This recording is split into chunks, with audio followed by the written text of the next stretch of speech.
联合国通过巴勒斯坦入联，9国投出反对票，除美国、以色列，还有谁？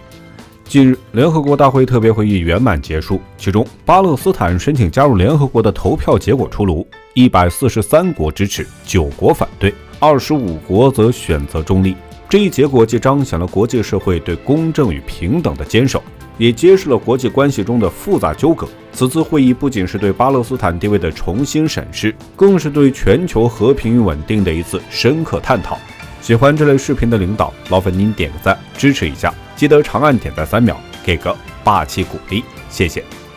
1. 联大通过巴勒斯坦入联决议。5月10号，联合国大会一项重要决议正式通过，支持巴勒斯坦成为联合国的正式会员国。143个支持国家，包括新加坡、中国、俄罗斯等世界各大国，东盟10国也无一例外地投了赞成票。然而，也有9个国家对此表示反对，而25个国家则选择了弃权，其中包括英国、德国、加拿大等。在决议通过后，多国驻联合国代表纷纷离席，向巴勒斯坦常驻联合国观察员曼苏尔表示热烈祝贺。这份决议不仅是对巴勒斯坦地位的认可，更是一个强烈的呼吁，要求安全理事会重新审议巴勒斯坦的入联申请。决议还明确指出，尽管巴勒斯坦目前尚未拥有在联大的表决权，但其在国际事务中的参与度将得到大幅提升。巴勒斯坦将有权在联大按照字母顺序就座，发表演讲，提出议案，并通过选举担任联大和其他委员会中的职务。此外，巴勒斯坦还将能够充分参与联大和其他机构主办的大型国际会议，从而在国际舞台上发挥更加积极的作用。中国对此表示支持，并强调成为联合国正式会员国是巴勒斯坦独立建国的重要一步。中国认为，中东问题的根本出路在于落实2国方案，推动巴以双方和平共处，实现地区的持久和平与稳定。这一决议的通过，无疑为巴勒斯坦迈向独立建国的新征程注入了强大的动力。2. 反对巴勒斯坦入联的国家。巴勒斯坦在联合国大会第10届紧急特别会议中取得了重要的胜利，以143票赞成、9票反对、25票弃权的压倒性优势，通过了授权其更多权力的决议。然而，这一进程并非一帆风顺。美国、以色列、捷克、瑙鲁、帕劳、匈牙利、阿根廷、密克罗尼亚、巴新几内亚这9个国家对此表达了反对。这一反对的声音实际上折射出了巴以冲突的深层次原因。美国作为以色列的坚定支持者，在巴勒斯坦申请加入联合国的过程中，自然会投下反对票。以色列的反对则源于巴以之间的领土争端，他们担心巴勒斯坦成为联合国会员后会对其国家安全构成威胁。捷克在联大会议上带头为以色列发声，表明其在巴以问题上的立场，继续支持以色列的反对态度。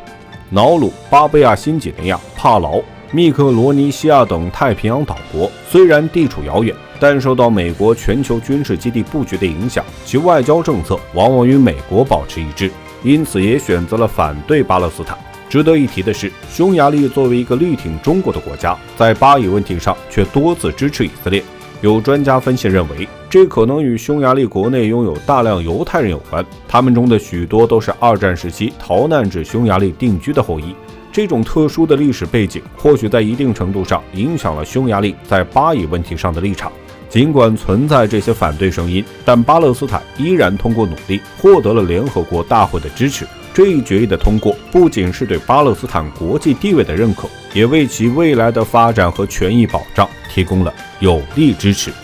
3. 美国会在安理会再次行使一票否决权吗？巴勒斯坦的入联之路可谓充满曲折。由于新会员的接纳需要得到安理会和联大的双重认可，巴勒斯坦想要成功入联，必须在安理会中获得至少9个理事国的支持，并且不能受到5个常任理事国的反对。这一挑战之艰巨可见一斑。就在早些时候，美国凭借其在安理会的否决权，成功阻止了巴勒斯坦的入联进程。美方声称，巴勒斯坦的国家地位应通过以色列和巴勒斯坦之间的直接谈判来确定，而不是通过联合国的方式。在此次决议投票中，美国同样投下了反对票，再次展现了其在巴以问题上的立场。投票结束后，美国驻联合国大使表示，反对票并不代表美国反对巴勒斯坦建国，而是认为应通过更有意义的方式来推动这一进程。同时，美国也多次强调，巴勒斯坦的国家地位应通过直接谈判来确定，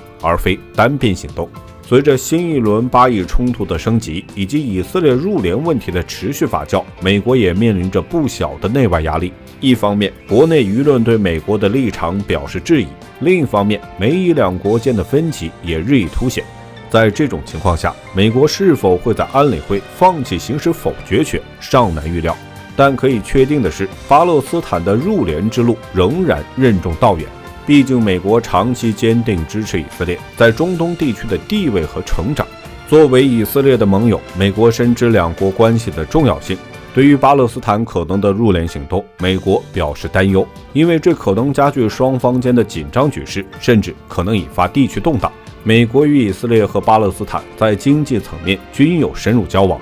任何可能导致局势恶化的行为，都会对美国在该地区的经济利益造成负面影响。此外，美国在中东拥有重要的军事布局和战略盟友，尤其是以色列。巴勒斯坦入联可能带来的冲突风险，对美国在该地区的安全利益构成潜在威胁，这是美国所不能忽视的。